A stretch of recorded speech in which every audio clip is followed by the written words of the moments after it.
Hello, everybody, and welcome to Adobe Live, or welcome back if you caught any of our earlier streams today, particularly Sophie's. So we just had a fantastic time learning how to create looping patterns in After Effects. I'll make sure that when we are at On Demand that I'll put links to the previous show so you can go and check that out if you did miss out. And if you're live, hello and welcome back. We are going to be jumping back in with Sophie, who has graciously come back. So we had some YouTube issues, wasn't our fault, it was YouTube's fault. Just going on the record 100 times saying that. Yesterday, and Sophie has because she's brave and kind, is joining us once again here on Adobe Live Asia Pacific. Welcome back, Sophie. Thanks again. Thank you, Flynn. Good to be here. Great to have you back. And I can see Damni is in chat as well. Thanks for sticking around for some of these streams. I saw Danny was in there before. Manny as well. A bunch of the folks from Behance have found us over here on YouTube. We'll be back on Behance in a couple of weeks as well. So we'll just take a bit of a break from that. But Sophie, we have more animation magic to learn. We do. Today. We do. I toyed with the idea of going and doing an outfit change in the 10 minutes in between the last stream. Amazing. It's like, should I? When you were little, did you have like Santa in the fire truck going around your neighborhood at Christmas time? Now. Okay. Yeah. Okay, yeah, we do too. I think it's just like an everywhere in Australia thing. Is it an Australian thing? I didn't know about it until we moved here, but yeah, it's yeah. Incredible. Okay. Anyway, it reminded me of that because when my brothers were kids, when we were all kids, they would go and get lollies in our street, run home, get changed, run to the neighbor's street, collect again, and do this like multiple times as the fire truck. I'm sure the Santa knew and didn't care, but they really like went to the trouble of like total outfit change. I feel like that's the Australian version of like the American version of having multiple outfits for Halloween, right? And just going around their local couple of blocks. Except for that all of the outfits are just like board shorts and t-shirts. Yeah. Exactly. Amazing. But yes, we are back. And I'm pretty keen to learn a little bit more of what we're doing today. Manny's in chat there as well. Hello, Manny. Yes. Shall we get stuck into it? Yeah, let's do it. So the stream prior, we were doing very clean, very sort of meticulous, very mathematical feeling looping animations. After Effects is great at that. It like wants to lead you in that direction. It's like, let me be perfect for you. But I find that it's much trickier to make it feel handmade. And I really do love to make things that feel handmade, that feel like they have, like a human touch. There's some imperfections. I just kind of gravitate towards that stuff a little bit more. And so I've been kind of playing around with trying to marry those two universes together. Like, how can I create in After Effects, but still have it feel like a little rough around the edges and a little bit more textural and... so that's kind of what we're going to be doing in this stream now. Yeah, I think that's the trick, right? With like all vector art. Like I remember when Illustrator became really, really popular, and if you can remember or think of Grand Theft Auto and the style that's on the cover of Grand Theft Auto, it's almost cell shaded sort of thing. Yeah, like, vector, and it's all really vector based, and it was so popular, but it dated immediately because it kind of became very clearly a dated thing where it was really, really popular, and then suddenly no one wanted that. So you had to start, textures became more popular and exaggerations became more popular instead of this kind of perfect vector art. It definitely goes in cycles, doesn't it? Like, what's kind of the look and feel of the time. But yeah, we're kind of doing a halfway point today. So it'll be, a little bit smooth, but a little bit rough as well. Perfect. Yeah. That sounds like us. Which one are you? Or are we both? I think we're both. Yeah, exactly. We contain multitudes. So as we did with the previous one, we started in Illustrator. And straight away, you kind of get a sense of how, even at this very kind of first step, the way that you're approaching this matters. So I have in my head that I want this to be imperfect and human. And so I have deliberately drawn this full of imperfections. It's got all these kind of like rough bits around the edges. It's, there's no symmetry anywhere. It's full of wonkiness. Um, you know, there's overlapping bits. I'm trying to kind of make it feel a bit collagey, I guess, as well. Yeah, I get that. Yeah. So like it's But been it's cut also out. kind of like an art to making it look Oh my God. It's right so hard. with Yeah. especially with type, because it needs to be legible, and then but Yep. also I don't know, it's kind of like trying to make something look like a child drew it, but an adult that has a Yep. lot of skill has drawn it, and you're like, Yeah. I don't know, I'm not articulating it properly, but it's knowing where you can make those imperfections, I think. That Yeah. And it can be such a fine line too. It can be such a like, well, if I don't do enough, it definitely looks like I didn't try. right, yeah, But if yeah, I do yeah. too much, it's like completely overbaked and it's lost any sort of authenticity it might have had. So Yeah. it is a really fine line and kind of, yeah, can be difficult to find that sweet spot. But yeah, I think this is kind of in that realm. It's got, there's some nice bits of like custom ligatures and things that make it feel like there's a bit of balance going on, whether or not there's symmetry. But yeah, we've got all of these pieces on separate layers. Again, just kind of trying to make our life easier once we get into After Effects. And my aim with this particular animation, I think for today, what I want to do is just inject as much kind of texture and that handmade feel as I can. So I think we'll keep the type on screen at all times. We could animate it coming like in from the sides kind of thing. But I think just for this, just kind of folding in some of that texture is what we'll sort of aim for. So we will jump over into After Effects and we will import our little file. And again, we want it to composition, retain layer sizes, and create composition. And maybe before, let's just check our composition settings here. Now we've got it to 30. I do actually want it at 24. So let's see if we can get away with this. Okay, great. I think, let me just triple check that. Yeah, perfect. 24 frames is a better frame rate to work with when you're trying to emulate a sort of stop motion aesthetic. I would actually probably really want to work in 12 frames, but 24 is divisible by 2. We can kind of animate on the 2s. We can work with 24. 24 is like a good number to aim for this particular one. We want to again create shapes from vector layer. And just bring those layers to the top, and we can delete our Illustrator layers. We don't need those anymore. Okay, so now we have all of our layers set up here, and maybe I'll just bring this in. Maybe we'll aim for like 4 seconds here. Now, in order to kind of bring in some of that handmade flavor, nothing beats actual handmade. Like there are templates you can download. There's like all sorts of like stock images and things you could use, but I really do feel that anything you yourself make with your hand will feel more real and more unique because you've actually done it. So I have taken a few photos of just some paper that I have here that I'm going to be bringing in to use. They're not particularly good photos, but they've got all this like lovely grain and texture in it. And, that is just so much more interesting to look at than a flat color.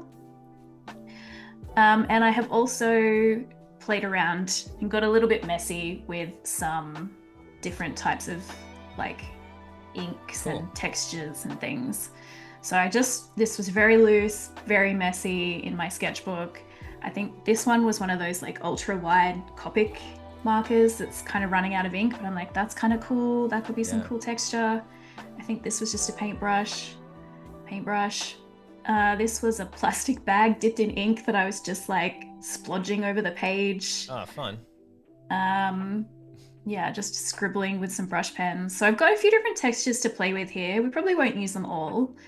But I think it's nice to have some actual you know, mark making that you've created with your hands to bring in here. That's the thing that's going to make it feel the most textural. So that's the kind of bits of material we're playing with.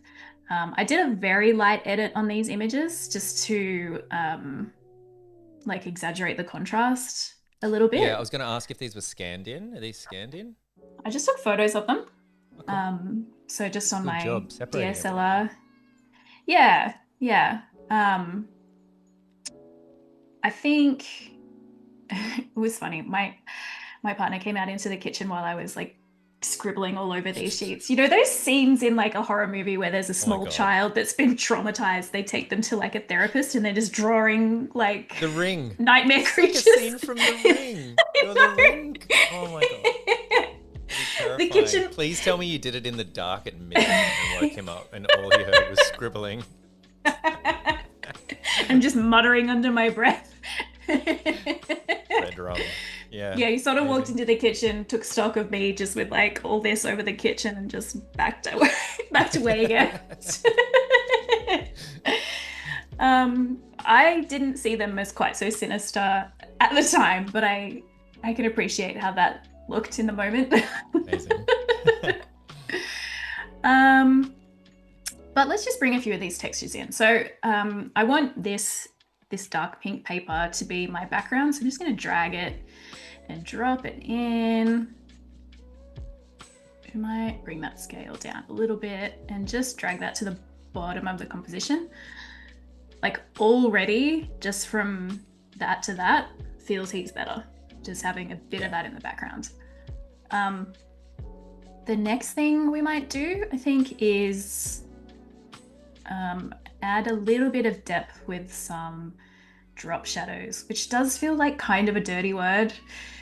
I don't love using drop shadows. I don't recommend it. I kind of hate when clients ask for it. I'm like, really? Like the design should be able to, shouldn't need a drop shadow, you know what I mean? Like it should be strong enough to just kind of work on its own. However, because we're trying to make this feel real and real objects cast shadows, we're just going to do a very sort of a very light touch here. A design teacher of mine told me, this is much more graphic design, but they said if you can tell that there's a drop shadow, then it's too strong. Yeah, that's a great way of looking at that.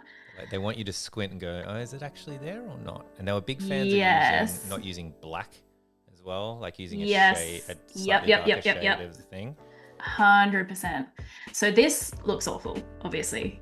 We can all acknowledge this looks bad, but we'll tweak it. So yeah, first of all, let's not make it black. Let's go like a nice deeper version of that background color, as you say, already looks heaps better. It's also very severe and very few things cast shadows like that unless we're in really severe lighting. So I think we need to soften this quite a bit as well. Maybe we can lower the opacity too. 50 is pretty harsh. Maybe let's make it like half that. And what else? Is that maybe a bit too far? This is kind of where you just kind of make minor adjustments and turn it off and on again and kind of see, is that doing anything? Is that making a difference? I think we've kind of got it to a point now where it is very subtle. I don't know, how are you feeling? If I switch it off and then switch it back on again? I probably can't tell. I would say I can't tell the difference, but it's bigger on your screen, right? Than we're probably. Okay. I can Let go me over zoom the in big some more. 4K screen.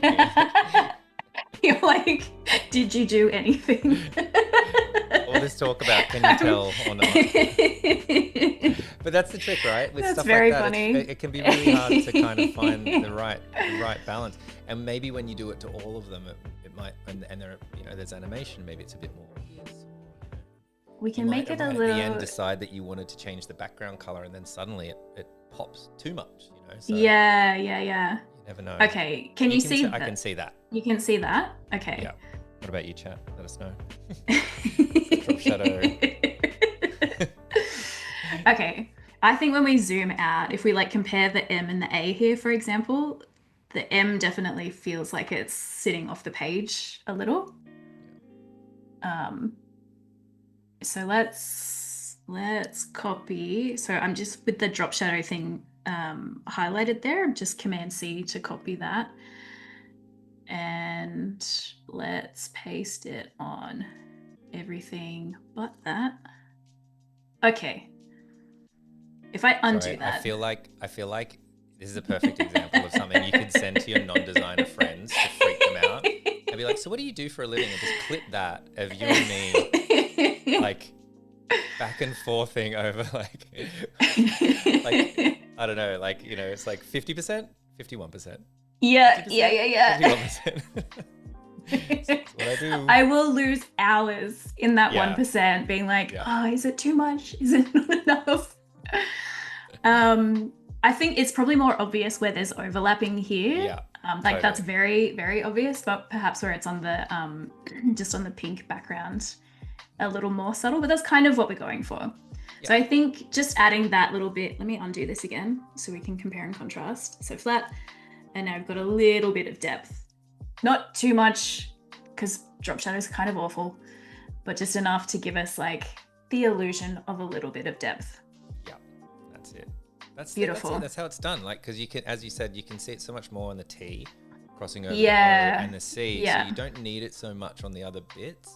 Your brain kind of goes, oh, it's layered. And the cloud in the middle where your eye goes really quickly. Yeah. Definitely looks popped. Yep. Yep.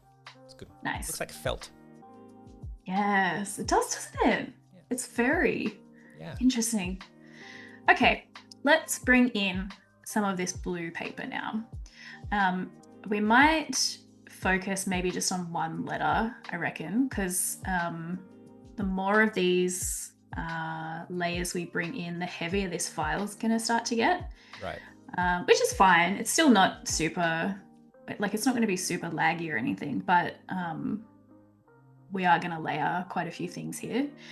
So I'm just moving that paper layer to just sit above the letter M, and I'm going to give that a little track map. So a couple of things here. You can kind of see that it's doing this funky, weird little blur thing where our drop shadow was. Can you see that, or is that just a me thing as well? Yeah, I think it's got like a bit of aliasing happening. There's like a bit of a blue tinge. Yeah, it's I can see it on big screen. I can't see it on little screen that I usually look at. Yeah, I can see it's like a If I turn that off and just switch M back on, it's hard to compare because I kind of have to do this in two steps, but the shadow is like a deep pink. When I switch that on, it's now got this blue tinge to it. The reason for that is by default, it's selecting an alpha matte. And like we talked about earlier, an alpha matte will pick up basically anything that has like full opacity. So any sort of solid color is where it's going to make the mask. Right. Okay.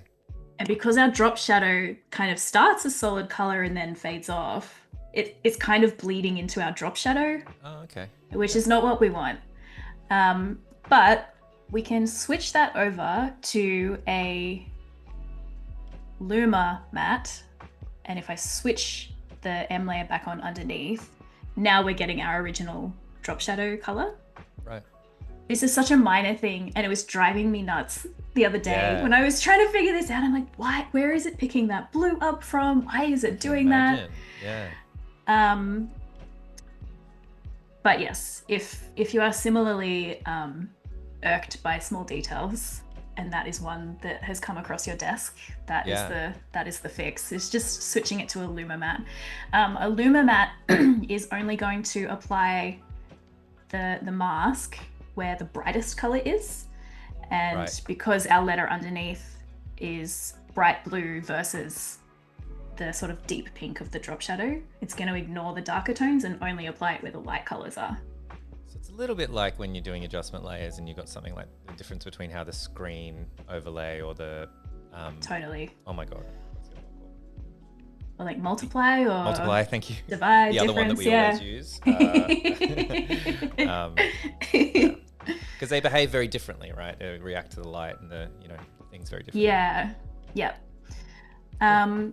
So again, just adding in that little bit of texture. If we compare the M to the A, it's feeling way more real. It's feeling like, and actually been cut out of paper and someone's taken a photo of it rather than the way that we're doing it. It is still quite static though, and I think we want to bring a bit of liveliness in there. And the way I want to do that is basically just kind of move this texture around behind that mask. So I want to introduce a bit of a wiggle here. A wiggle is really the hero of today's two streams. Really is, isn't it? Yeah, it really is. We're going to use it in a slightly different way here though. But let's do the simple one first.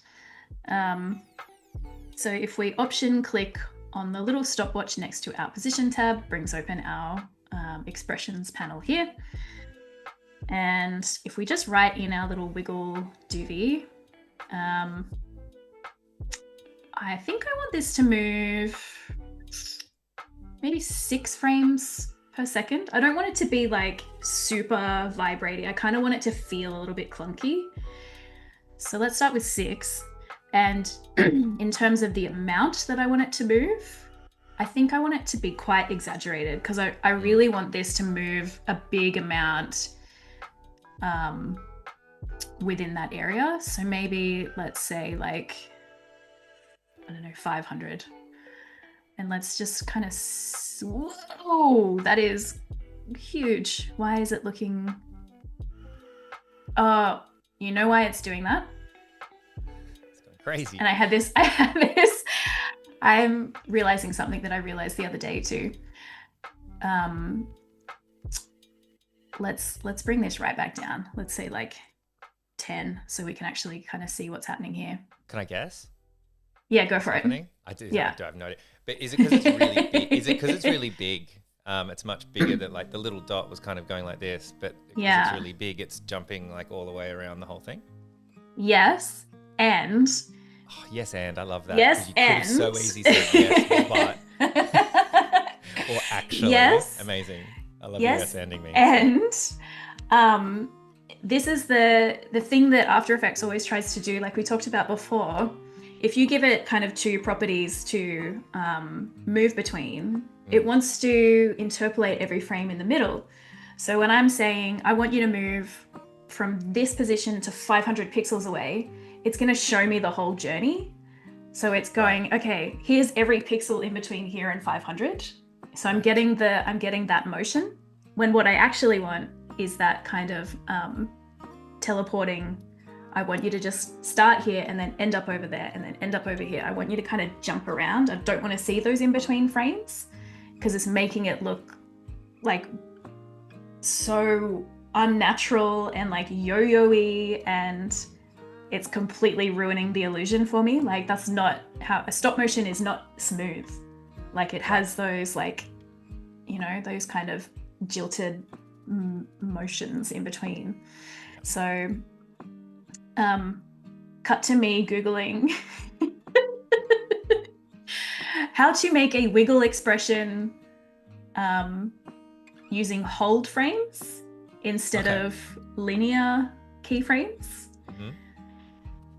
And our lovely friend Dan Ebbets, who has popped up yet again, is like, oh, hey, I wrote an expression for that. And it's really simple and it's really elegant. And all you have to do is copy and paste this.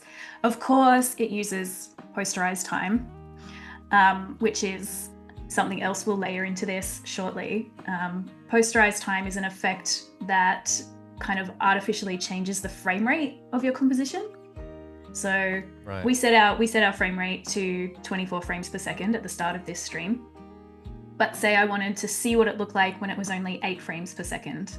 I could apply a Posterize time adjustment layer at the top and change it to 8 frames per second, and it would show me what that looks like without having to change the composition settings. Oh, cool. So that's the little critical piece of code that is going to change this to do what I want. So I'm just going to copy and paste that and jump back over into my little expressions panel here. And what did we say before? We wanted the frequency to be 6 and we wanted the amplitude or amount to be 500. So, okay. Cool. Now this feels way more in keeping with the sort of whole point of this animation.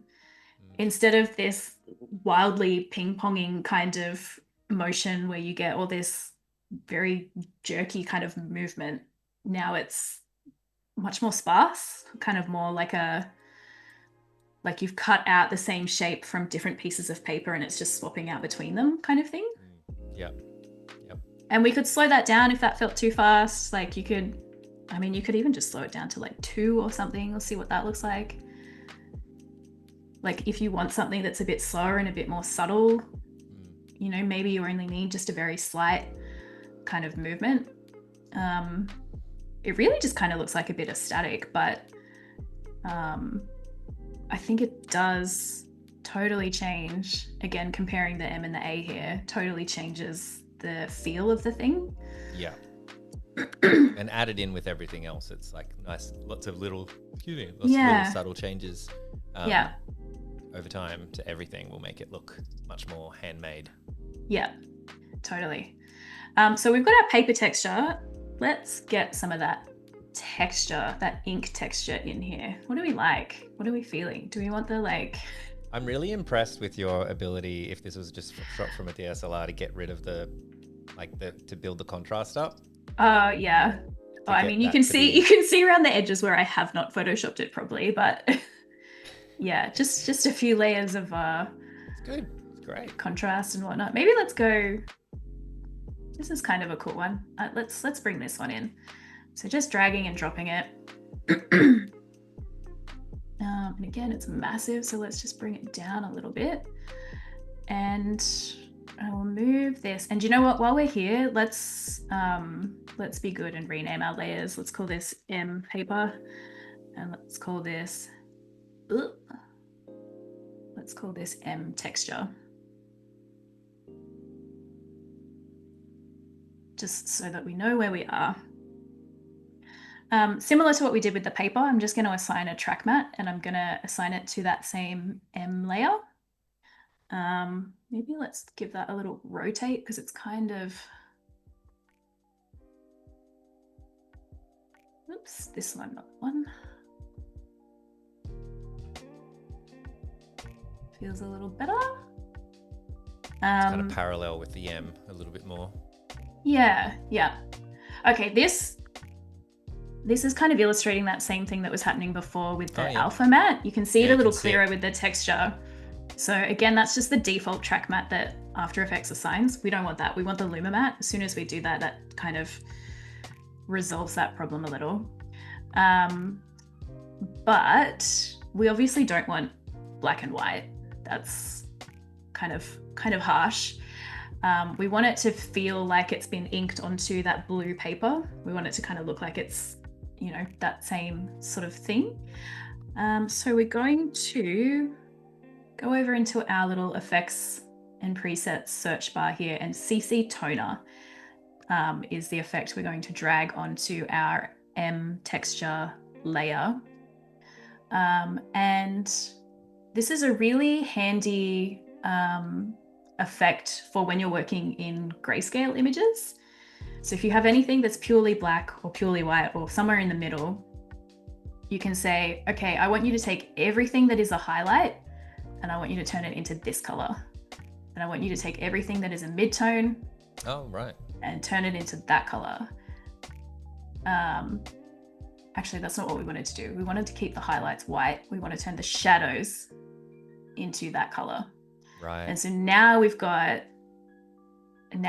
this kind of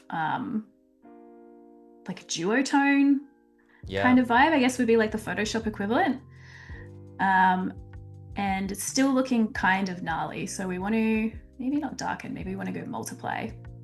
Change it to multiply And now it's feeling like, yeah. So funny that I forgot the name multiplier. And then... It was in my head because it was coming right up. Yeah. I think I lost my graphic design license for a week for forgetting what multiplier was.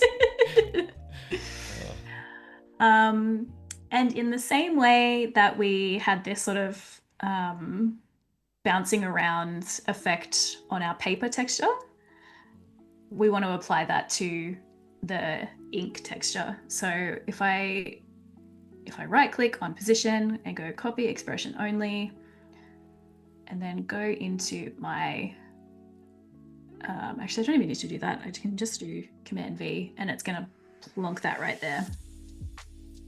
And so now we have this much more kind of analog feeling motion. Oh yeah. And it's kind of nice because it's giving you all those different values. You're getting a little, like the cross section of the ink that you're getting is different every time. And what's also nice is because we haven't done any keyframe animation, if I bring this, like if I change the length of my animation, it's just gonna roll right out. So it'll fill up whatever space we give it in that timeline. It's made it a little bit dark. Maybe we want to knock that back a bit because I want it to be kind of subtle. Maybe let's go 75, see what that looks like.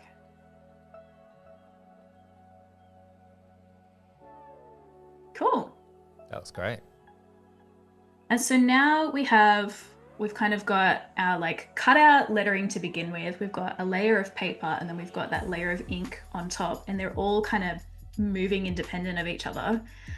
I think the last little thing that will sell this is just adding a bit of motion to the actual letter shape, because it does feel very rigid. It's like it's got all this like motion bubbling inside it, and then it's just kind of like you know, it's kind really grounded. All the stuff's happening behind it, right? Like it's kind of like a window through to parties behind the window. Yes, but we want it to be a little more dynamic. So I'm going to take those two texture layers and pick whip them to the letter M layer, and basically that's kind of grouping them. It's just saying like if this M moves, everything that has been pick whipped to it moves with it. So now when I move this, everything's kind of going all together. Whereas before, if I didn't do that, you kind of just, you're kind of just moving over. It's like a magnifying glass moving over a page versus the whole thing moving as one thing. So yeah, we'll pick whip those to the M. And then I think we probably can recycle this code again. What I want is for the M to just jiggle a little bit, not a huge amount, just a little bit. Okay. But if I use this bit of code as our starting point, we can adjust the values from there. So like, what do we think? We probably want to keep it at 6 frames a second. 500 is wild. 500's going all over the place. That's like, no, we don't want that. Maybe we just want like a couple of pixels. Yeah, what does 5 look like? Is 5 too much? That's kind of something. Maybe even less. Like 2?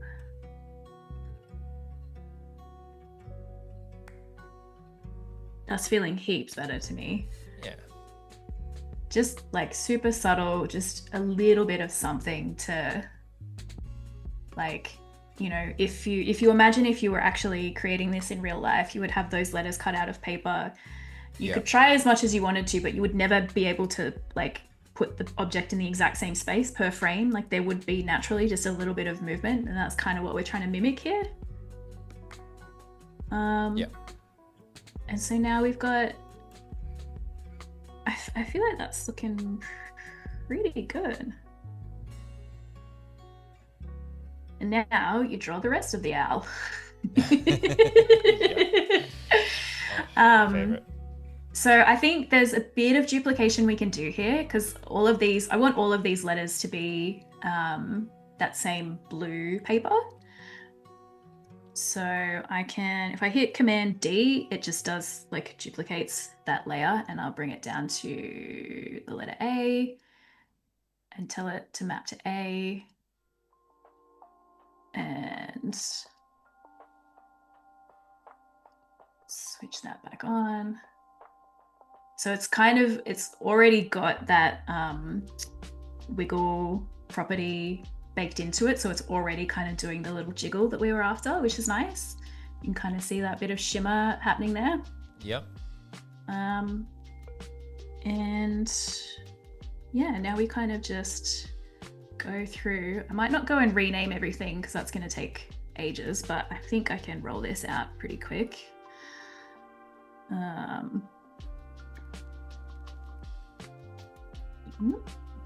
And just remembering to switch those layers back on, because as soon as you make a track mat, After Effects is like, oh well, you don't need the underlayer anymore, right? Right. Like we so do. It hides it for you. Yeah, it's trying to be helpful, but in this instance, that's not actually what we want. I think also while I'm going through here,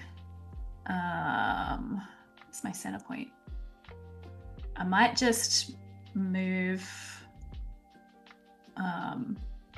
the center point of where that paper is sitting, just so I'm not getting the exact same cutout on each letter. Right, so you can just move it a little bit each time. Yeah. Yeah, so like, for example, if we're looking at the letter C, I've just duplicated this one. So I tell it to go to the C layer, and then I'm just kind of moving that behind it so it's in a slightly different position. And so now when it's moving, it's kind of, ooh, that's interesting. Okay. So there was a little frame just here, just on the letter G, where the paper has fully moved off the edge. I don't know if you can see that. There's like a line there. Yeah, I can see it there. Yeah, when you zoom in, I can. Yeah. So Just moved it too far down. I moved it too far. We flew too close to the sun. So we just got to bring this back up again. And because it is really subtle, like, you know, it probably wouldn't have been the end of the world, but yeah, it's kind of nice to make sure that you've got something in that mask at all times. Maybe let's bring in, what other texture did we like? We've got these dots. Those dots are kind of cool. Dots are cool. Dots are cool. Let's put those dots on the A outlines up here. And this is where I'm kind of getting a bit messy here. I really should be renaming my files, because when I go looking for the mask, I'm like, why do I have 30 different layers called A paper 4? Yeah. But that's all right. If I was doing this with a bit more time, I would probably go through and rename all those files. So we need to apply that CC toner effect to our letter A, the same way we did for the texture for the letter M. And I can just copy and paste that. I mean, I could drag it and do it again, but we've already kind of done the work. So that's, you know, one of the nice things about After Effects. Yeah, for sure. And you know, it's the same values. Like, it saves you from making accidents as well, which is something I always really like to do. That is always true. Like paste in place, or, you know, exporting something with the exact right, you know, dimensions, and then center it vertical and horizontal right. And you're just like, I know it's right. Like, I know I haven't accidentally skewed it slightly.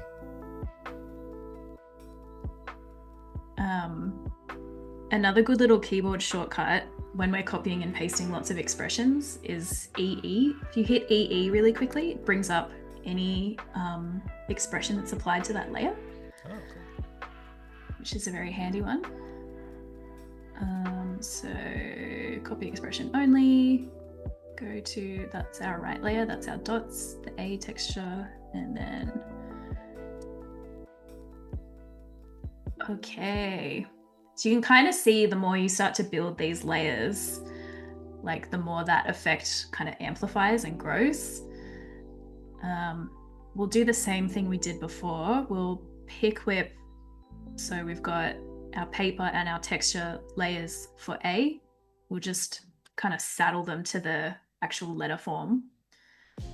And we will copy this position expression that we had, that we just did for our letter M, just to get that sort of really subtle jiggle. And paste it there. Cool. Actually, maybe we will, instead of pasting that on the,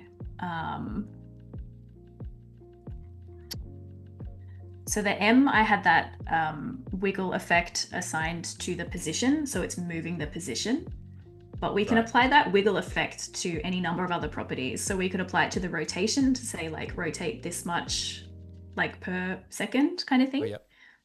So let's just see what that looks like. Oops. Where are we? This one? So we go into, yeah, rotation.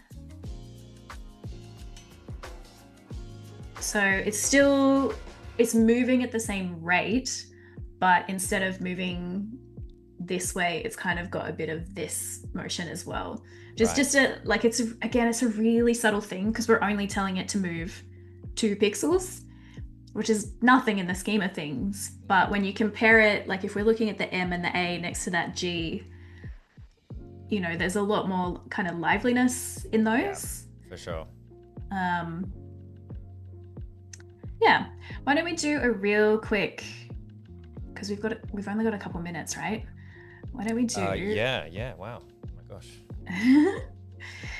Let's bring in some yellow paper and assign it to this star, and change it to a Luma matte, not an alpha matte, and where are we?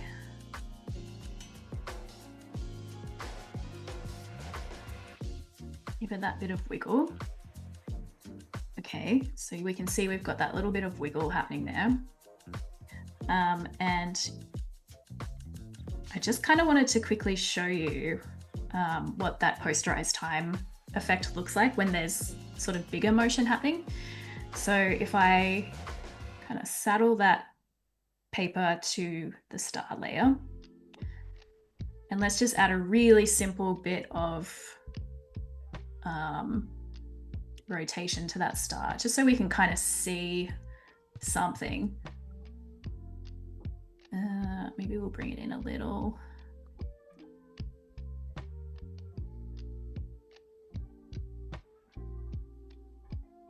Okay, so oops. So I'm just keyframing this little star, kind of rotating to one side and then rotating back again. It looks bad with no ease. Let's just add a little bit of ease, even though we are going to kind of later play with this motion a little bit more. So our M and our A are really kind of doing this like stop motion jiggle. The A, yeah. the star feels very smooth. Definitely, yeah. So if we were to have, I think like in the final animation, I think I would like to have all of those stars kind of rotating a little bit. Maybe the clouds moving up and down, just like some bigger motion rather than just the very subtle letters kind of shimmering. But in order to make that feel like it's still part of the same universe, that sort of stop motion feel, we can add a new adjustment layer. So I'm just sitting this at the top of my composition, so it's going to affect everything that's sitting underneath it. And I want posterize time. Just dragging and dropping that there. At the moment it's set to 24, which is what our composition frame rate already is. So it's going to look no different at all. It's going to be exactly the same. If I set it to 12 though, it's basically going to cut out every second frame so Right. that the motion becomes a little bit more jilted. And the more extreme we are with that, like let's say I make it 6, for example, the smaller that number becomes, the bigger the sort of jump in motion is going to appear. So now it's got this kind of like more stilted feel, which in some instances is the complete opposite of what you might be looking for. Like, Yeah. I wouldn't do this for the first animation that we did in our earlier stream today, but for this particular effect where I'm trying to make it feel like I have actually cut this out of paper and, you know, photographed it and turned it into a stop motion, that is the thing that sells it. Yeah. So yeah, I think from there, I think it's just like adding in more of these layers of ink and texture to all of these letters, kind of getting them all jiggling a little bit. And I think that will feel kind of as close to stop motion as possible without actually making the thing, you know, without actually hiring a studio and cutting it all out. And yeah. And you've done a lot of that stuff yourself, haven't you? Like, you do so much stuff by hand. Like, you've spent the time the time doing it. I know what goes into it. Yeah. And I also, like, part of me is like, but this feels kind of artificial. It's not as honest as actually making it. But I think because we did, you know, we created those textures from scratch, there is an element of handmade to it. And sometimes there's just not the budget for it, you know. Sometimes a stop motion is so labor intensive. You know, maybe this needs to be, you know, these effects could be applied to any number of different kind of artworks or illustrations. Like, it can be rolled out much easier across a wide variety of like lettering, illustration, logos, whatever. It's a lot more scalable, I guess, than creating one singular piece. But yeah, I think it's for a digital thing, I think it has a pretty nice handmade flavor to it. Yeah, I mean, it's the sort of thing you could probably, I'm sure you could post on social and someone might be like, oh, is this real or not? Like, I guess that's kind of the space you're trying to get into. Yeah. You know, and I guess the goal is to try to make it as hard to tell as possible. Yeah. Which I think it's getting to. Like, I think you can see how it would do that. There's a guy on Instagram called Kyle McCarthy. He goes by, Kyle makes short films, and he's coined this term called digitally handmade that I feel like is kind of a nice space, because it's like, well, no, I did make it. Like, there are elements that were cut out by hand that was like ink on paper, but yes, it is made digitally, but not artificially, you know what I mean? Like, it's I think it's a really nice way to kind of categorize this style of animation.